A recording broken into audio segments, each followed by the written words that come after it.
Okay. This was just something I put together, but I'm going to, I know if I try and read it that Hamid will call me out on that. So I think I'll just talk. So anyway, thank you. I mean, I'm kind of happy to be the first one to do this, but I really had said to Art many times that I don't, in my recent participation with this audit and expense management group, that I really don't think we all do exactly the same thing. And so we should know like who does what, who knows what. So I'm happy that we're doing this. So I'll just kind of go in the order. And the things I'm saying here, this was Art's suggested agenda. So anyway, my background, did anyone hear that dinging sound that just went off? No. Oh, okay, good, because my computer makes some funny noises sometimes. Anyway, my background, I started DIgby 4 Group in 1979.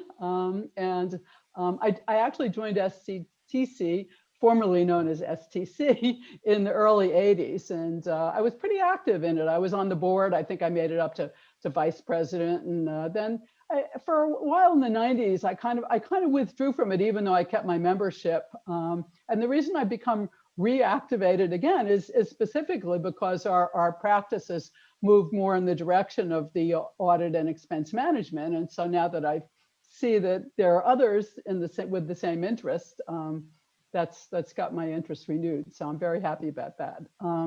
Before starting my company, I worked for New York Telephone, which became NYNEX and now Verizon.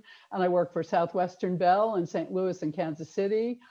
As a service representative in the business office. Started out by ordering pink princess and yellow trimline phones for people. And then I moved into the business side of things. But my husband was being transferred at the time. So when we came back to New York, which was our home base, I couldn't keep my job with the Bell system. So I went to work with a small consulting firm. That was the 76. At that time, it was very radical to buy your own telephone system instead of rent it from the phone companies. So I was their project manager, and I helped them with all the ordering of lines from the local telephone company. And then when that company closed up, because the owner wanted to retire, I held on to some of the clients. And my husband was saying, please just go get a job like a normal person. But I said, oh no, I'm gonna, actually one of the other consultants too, he was starting his own business. And originally we were going to be partners, but I think that was a good move that I decided to go out on my own. And I kept some of the clients and just basically told them we were still going to give them similar help, only now they would be paying DIgby 4 instead of the other firms. So that was my start. I do have a BA degree with a psychology major. I didn't learn very much in college, actually. I use the things more I learned in grammar school and high school, writing, reading. So that's my background. Hope I'm not going too fast, but we do. Actually, I was going to time myself, but I forgot to do that. So I'll just try and move it along. So sorry. Okay. The types of clients we have. Oh, by the way, DIgby 4 is an old Wall Street telephone exchange. Like, well, Butterfield 8, you could probably figure out why I didn't want to use that one. I think they were like a, house of prostitution or something. and Murray Hill 6 and all, there were many. And when I went to name the company, I decided to name it and preserve a little of the telecommunications history. So I went to the public library and they have all the old phone directories on microfilm, and I picked out DIgby 4, and that's been a very successful name for us. When we come into someone's office, they say, "Oh, here comes DIgby," or "Here come the DIgbys." So that's where we got our name. I actually found out after naming it that DIgby was a bar in the Wall Street area at 1 Broadway, which if I had known that, I might not have picked that name. But anyway, that's that's history, and that's our company, and we're 41 years into it. Our clients, we don't have tons of clients. I try to get good clients that last a long time and try and get incremental business with them. We have the largest hospital system in New York City. We have several global law firm clients, meaning they're headquartered here, but they have offices all around the world. We have some media companies. By that, I mean mainly advertising agencies in the traditional sense, and a media buying company. We have a manufacturing client that actually I got through SCTC, which was great. And they manufacture everything from toaster ovens up to airplane wings. They have machinery that shapes sheet metal. So very interesting. And I've got a foreign government purchasing organization here in New York. They're our longest term client. They've been our client for almost 40 years. Some clients leave, of course, like, oh, everything's fine, DIgby, so we don't really need you anymore. But it's always very rewarding when they come back and things get messed up, and then they're back and we get to look like heroes again. But most of our clients have headquarters in New York City, but have offices around the world, other than the hospital, which is really the main, mainly in the New York area here. One of my old STC buddies, long retired, used to say that, Jane, you don't have to sell anything because you just walk out of your office and you trip over new clients. But that's really not the case. It's still, we have to sell our services. And what we do has changed over the years. When we started out, we were helping people pick out the right telephone system and set it up and manage it. But those days are gone. And for quite a few years now, we've been focused on more the expense management side, helping people with the bills, the contracts, the inventories for fixed, for mobile and cloud communications. And about 12 years ago, we just, a lot of things happened with serendipity. And this was, a guy came into my office talking about, I hate the term TEM, T-E-M. I hate that term, so I don't really use it, but that's how you might know it. But basically, we're selling a hosted system. It's out there on the web-based system to our clients, to our larger clients, that helps to manage all of these things that I mentioned: fixed, mobile, cloud communications. We're not doing too much in cloud yet, but that's coming. We're on the learning curve. And when I first started selling this system, I figured, well, that's kind of take the place of consulting services, but that was really wrong.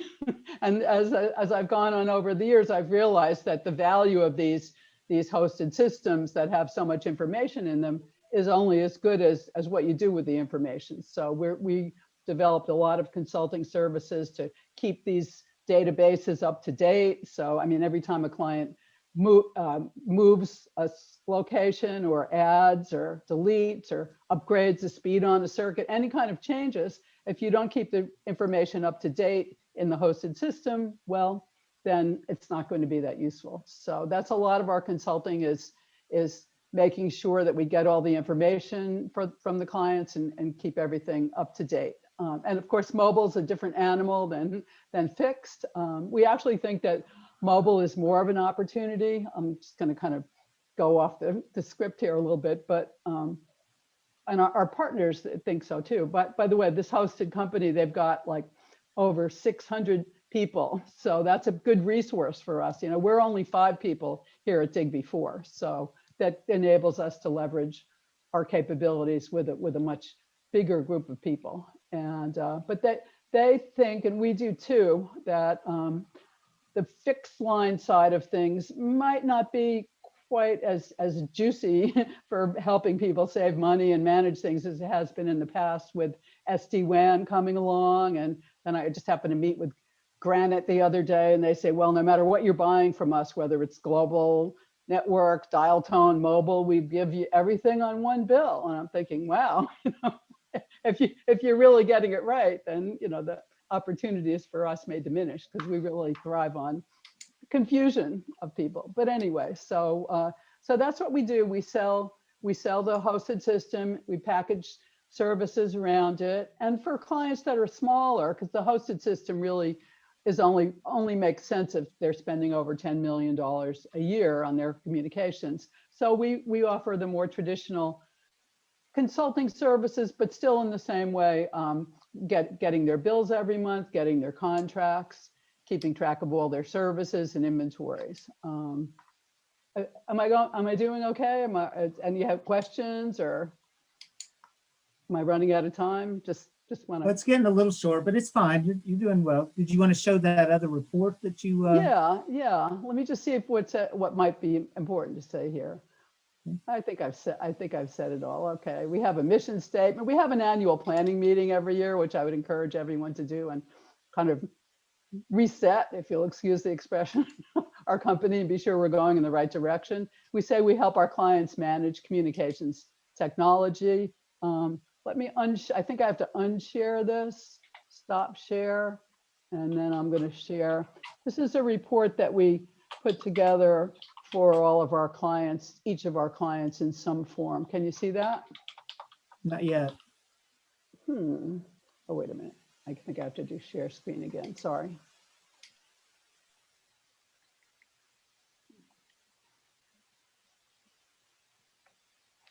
By the way, Jane, that's great that, your information is very helpful.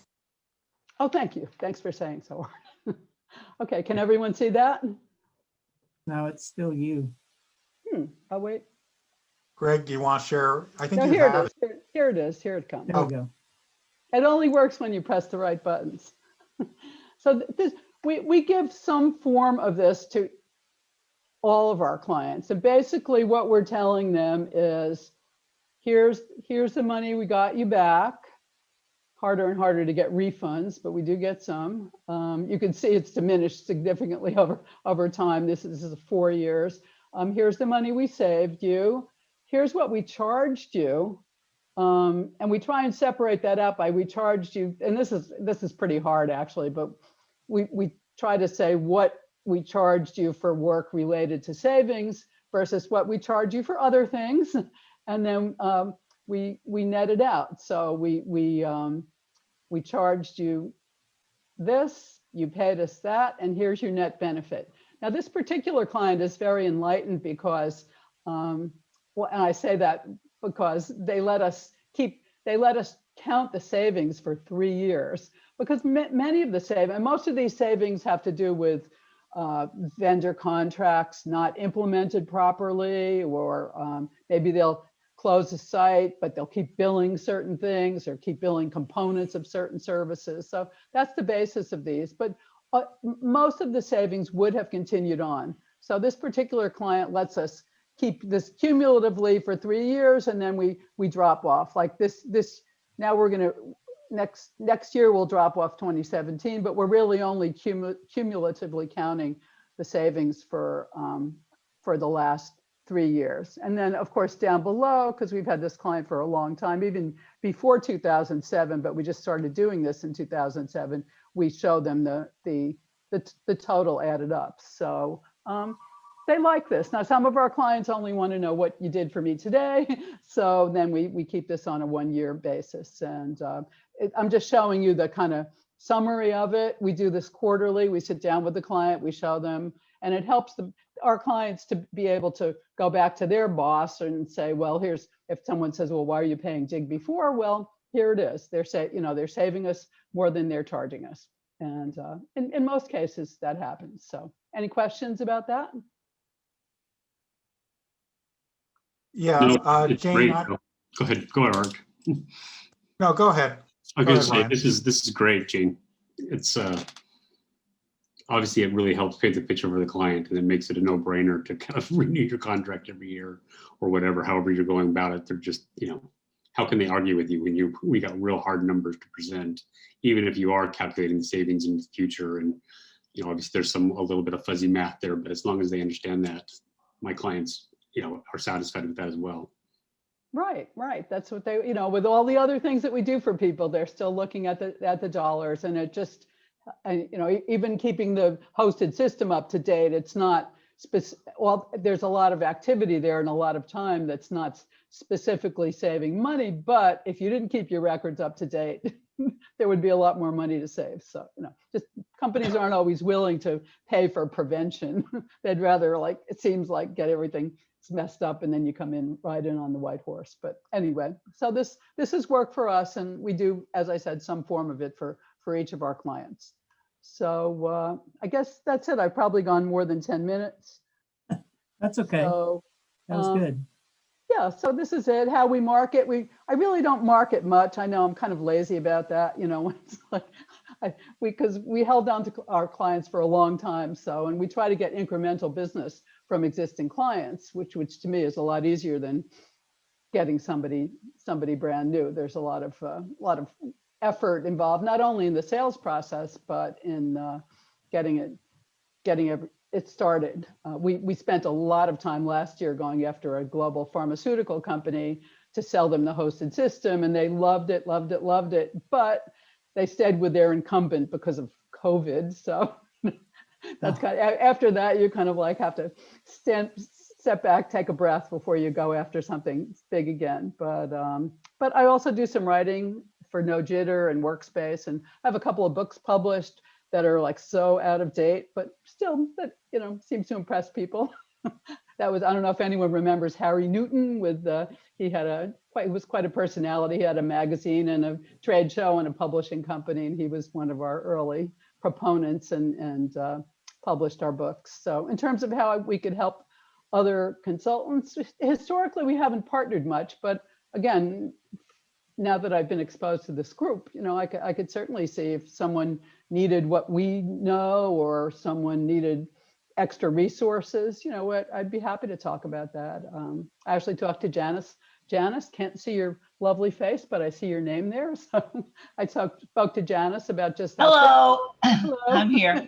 Is perhaps, you know, if we needed more resources, that we would use her services, because I spoke to her, and she does, there's a lot of parallel to what we do. I'd also be happy, of course, to show anybody our hosted system if that was of interest.